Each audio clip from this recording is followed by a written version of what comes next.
ቀጣዩን የእርገት በዓል በኢየሩሳሌም ለማክበር ካንጋፋው መታደል አስጎብኝና የጉዞ ወኪል ጋር ቀጠሮ ተይዟል። እርገትን ጌታ ኢየሱስ ክርስቶስ ካረገበት ተራራ ጀምረን ከቤተልሔም እስከ ጎልጎታ ከገዳመ ቆሮንጦስ እስከ ዮርዳኖስ ወንዝ ከቀራንዮ እስከ ጌትሴማኒና ሌሎችም መጽሐፍ ቅዱሳዊ ቅዱሳን ቦታዎችን እንጎበኛለን። ምዝገባው በመጠናቀቅ ላይ ስለሆነ ይፍጠኑ። የደርሶ መልስ የኢትዮጵያ አየር መንገድ የበረራ ትኬት ዋጋ 150 ሺህ ብር፣ የጉዞ ቀንን ጨምሮ 10 ቀናት የሆቴል የመጓጓዣ የጉብኝት ቦታዎች ክፍያን ጨምሮ 1600 የአሜሪካን ዶላር። የምንጎበኛቸው ቦታዎች ደህንነታቸው የተጠበቀ በመሆኑ በወቅታዊ ጉዳይ አይስጉ። አድራሻ 22 ጎላጉል ህንጻ ሁለተኛ ፎቅ ቢሮ ቁጥር 205 ቢ በ09 12 64 10 00 ወይም በ0964 08 08 08 ላይ ሃሎ ይበሉን። መታደል አስጎብኝና የጉዞ ወኪል።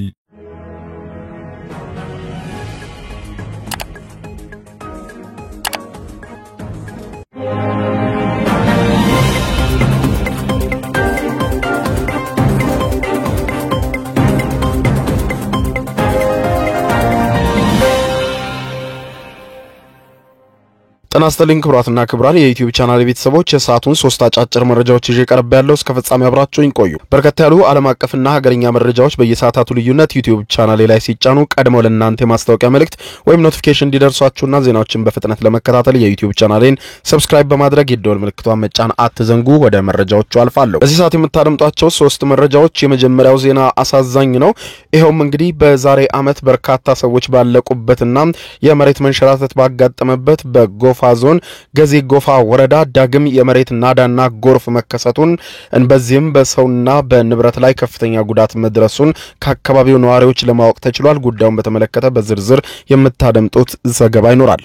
በሌላ በኩል አንድ ከፍተኛ የናይጄሪያ ባለስልጣን በይፋዊ የትስስር ገጻቸው ላይ የወሲብ ቪዲዮዎችን ራቆት ምስሎችን ማጋራታቸውን ተከትሎ በርካታ ናይጄሪያውያን ድንጋጤያቸውን ገልጸዋል። በርከት ያሉ ዓለም አቀፍ መገናኛ ብዙሃንም በፊት ለፊት ገጻቸው ይሁን ባለስልጣን መነጋገሪያ አድርገዋቸዋል።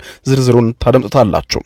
በሌላ በኩል በትግራይ ክልል የሚንቀሳቀሱ የፖለቲካ ፓርቲዎች በይፋ ተቃውሟቸውን አሰሙ። የትግራይ ክልል ጊዜያዊ አስተዳደር ፕሬዝዳንት ጀነራል ታደሰ ወረደ ያደረጉ ያሉትን ድርጊት በይፋ ተቃውመዋል። በሌላ በኩልም ደግሞ እንዲሁ ነዋሪዎችም ወደ አደባባይ በመውጣት ጊዜያዊ አስተዳደሩን መቃወማቸው ተነግሯል። ጉዳዩን አስመልክቶ በክልሉ ሊፈጠር ይችላል ያሉትን ስጋት የፖለቲካ ፓርቲዎቹ በመግለጫ ገልጸዋል። ፓርቲዎቹም ሊፈጠር ይችላል ሲሉ የሰጉባቸው ነገሮች ምን ናቸው? በዝርዝር የምታደምጡት ጉዳይ ሆናል። እስከ ፍጻሜ ቆዩ። ዝርዝር መረጃውን አድምጡ ግብዣይ ነው። ወደ መረጃዎቹ አለፍኩ። አብረን እንከታተለው። በቅድሚያም የናይጄሪያ የደህንነት ሚኒስትር በይፋዊ የትዊተር ገጹ የራቆት ምስሎችንና የወሲብ ቪዲዮዎችን ማጋራቱ በርካታ ናይጄሪያውያንን ጉድ ያሰኘ ሲሆን ዜናው መላው ዓለምን አነጋግሯል።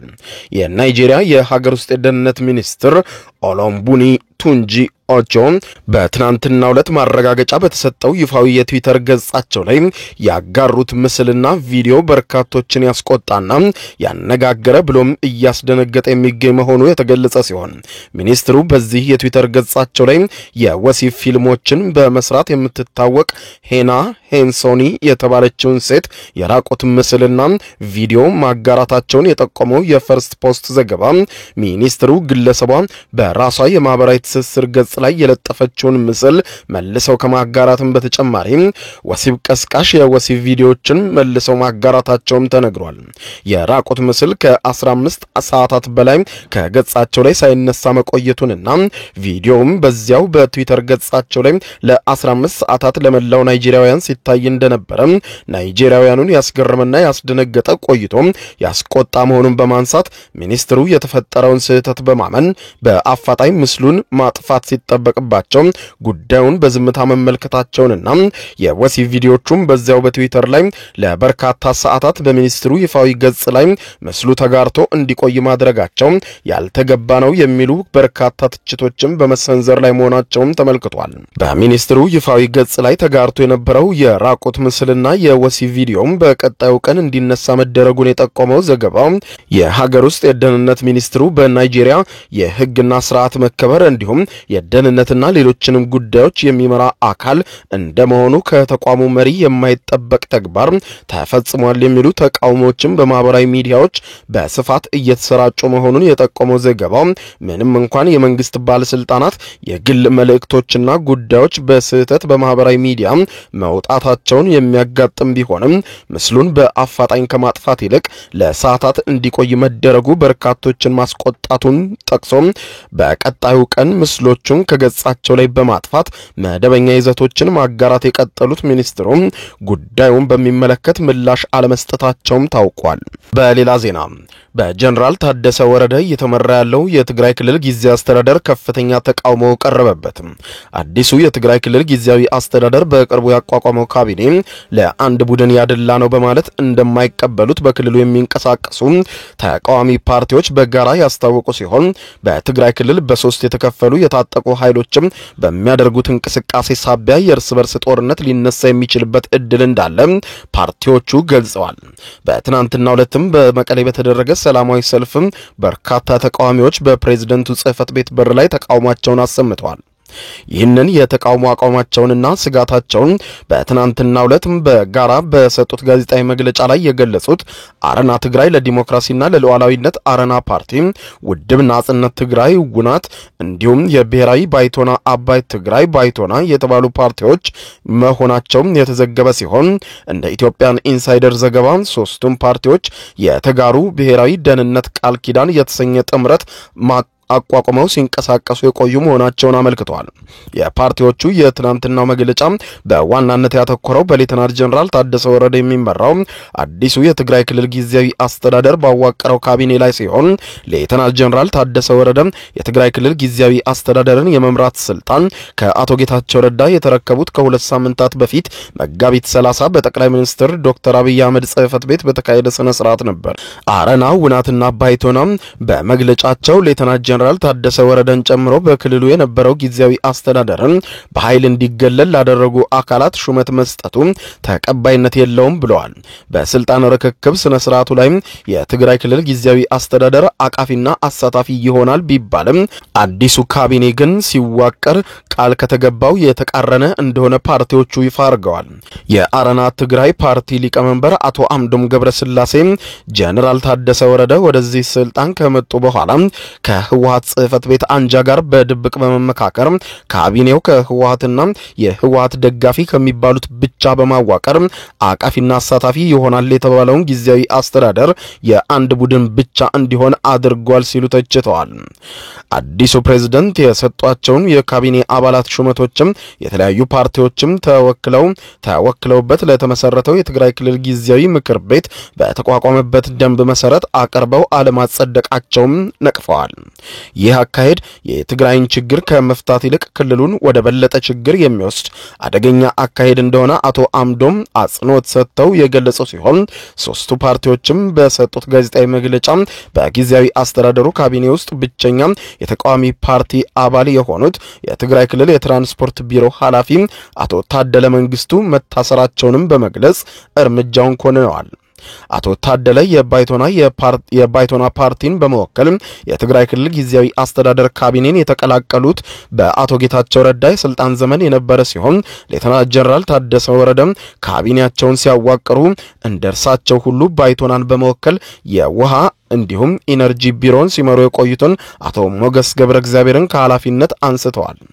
የትናንትናው ጋዜጣዊ መግለጫን ከሰጡት የፓርቲው አመራሮች መካከል አንዱ የሆኑት የባይቶና ፓርቲ ምክትል ሊቀመንበር አቶ ዮሴፍ በርሃም አቶ ታደለን ማሰር በካቢኔው የቀረን ብቸኛ የተለየ ድምጽ የሚያሰማ አካልን ማፈን ነው ሲሉ ገልጸዋል። ድርጊቱን አውግዘው አቶ ታደለ የታሰሩት በመቀሌ ከተማ በሚገኝ ሐውልቲ ክፍለ ከተማ በሚገኘው ፖሊስ ጣቢያ እንደሆነ ገልጸዋል። የትራንስፖርት ቢሮ ኃላፊው የታሰሩት የህወሓት ከፍተኛ አመራር የሆኑት ፈትለወርቅ ገብረ እግዚአብሔር ወይም ሞንጆሪኖ በጦርነቱ ጊዜ የወሰዱትን የመንግስት መኪና ማስመለስ አልቻሉም በሚል ምክንያት እንደሆነ የባይቶና ምክትል ሊቀመንበር ለጋዜጠኞች ተናግረዋል። ጉዳዩ ወደ ፍርድ ቤት ከተወሰደ በኋላ በትናንትናው ዕለት በነበረው የችሎት ውሎ አቶ ታደለ ላይ የ6 ወራት እስር እንደተፈረደባቸው መረዳቱን ባይቶና ፓርቲ ከጋዜጣዊ መግለጫው መጠናቀቅ በኋላ ተናግሯል።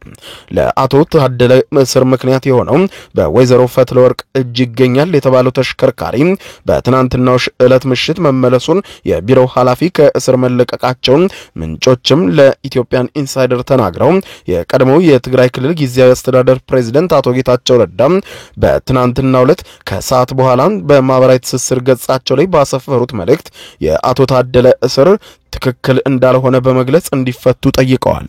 በጋዜጣዊ መግለጫው ላይም በትግራይ ክልል በተለያዩ ጎራም ሆነው እየተንቀሳቀሱ ስላሉ ታጣቂ ኃይሎች ጉዳይም የተነሳ ሲሆን በትግራይ ክልል 3 የተለያዩ የታጠቁ ኃይሎች እንዳሉ የገለጹት የአረና ትግራይ ፓርቲ ሊቀመንበር አቶ አምዶም ገብረስላሴ የመጀመሪያዎቹ ራሳቸውን ከኮር በላይ ብለው የሚጠሩና አንዱን የህወሓት ጎራ የሚደግፉ የጦር አዛዦች እንደሆኑ አስረድተዋል።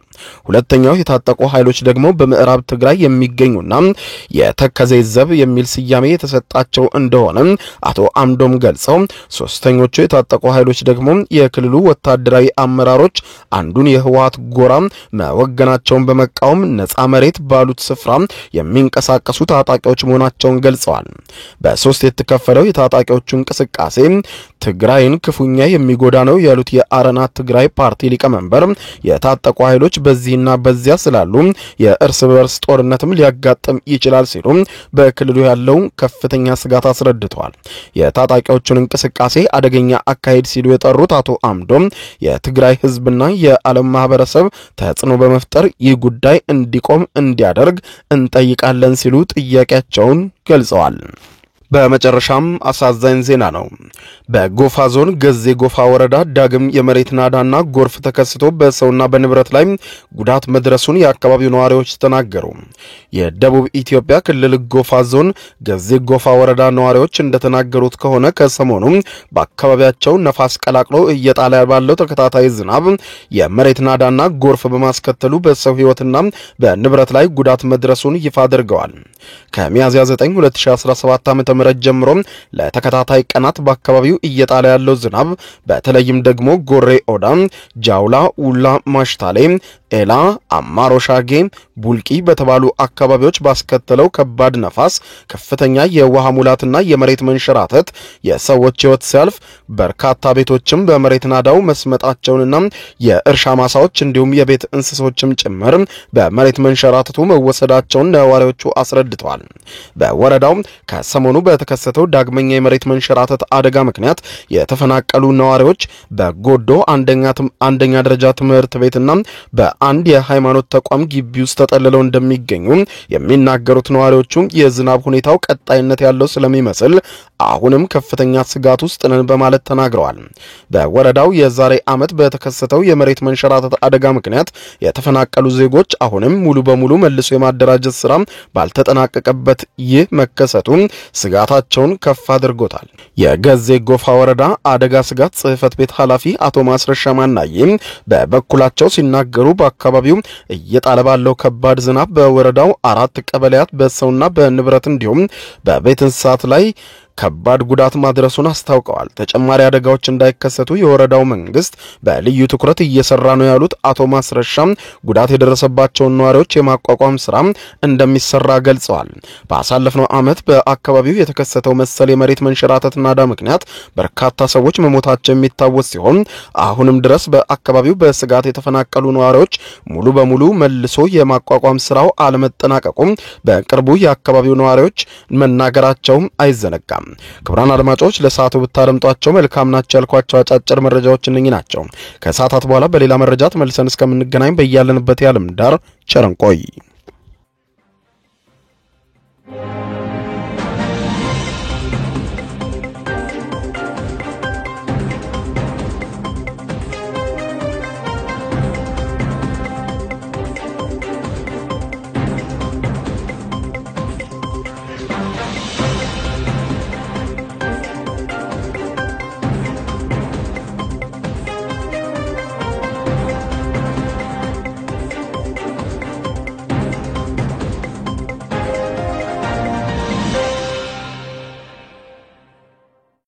ዩቲዩብ የስኬት ሚስጥሮችን በዝርዝር የያዘው የአቤል ብርሃኑ የወይኗ ልጅ አዲስ መጽሐፍ በገበያ ላይ ዋለ። ዩቲዩብ ለመጀመር በአጭር ጊዜ ስኬትን ለመቀዳጀት አስበዋል? ዩቲዩብ ጀምረው ሚስጥሮቹ አልገባ ብለውታል? እንግዲያውስ አዲሱ በዩቲዩብ 2 የወርቅ 3 የብር ሽልማቶችን ያገኘው የአቤል ብርሃኑ የወይኗ ልጅ የዩቲዩብ ሚስጥሮች መጽሐፍ በዝርዝር ሁሉንም ያብራራሉታል። ዛሬውኑ ገዝተው ህልሞን እውን የሚያደርጉበትን የዩቲዩብ የስኬት መንገድ ይጀምሩ። በውጭ ሀገራት ለምትገኙ ከአማዞን ላይ ብታዙ በቀናት ውስጥ ደጁ ይደርሳል። የአማዞን ሊንኩን እዚህ ቪዲዮ ኮሜንት ላይ ያገኙታል። በሀገር ውስጥ ለምትገኙ በ0949 13 0000 ቴሌግራም ላይ ይዘዙ። ካሉበት ቦታ እናደርሳለን። የዩቲዩብ ሚስጥሮች ዘመኑ ጋር ተፈላጊ መጽሐፍ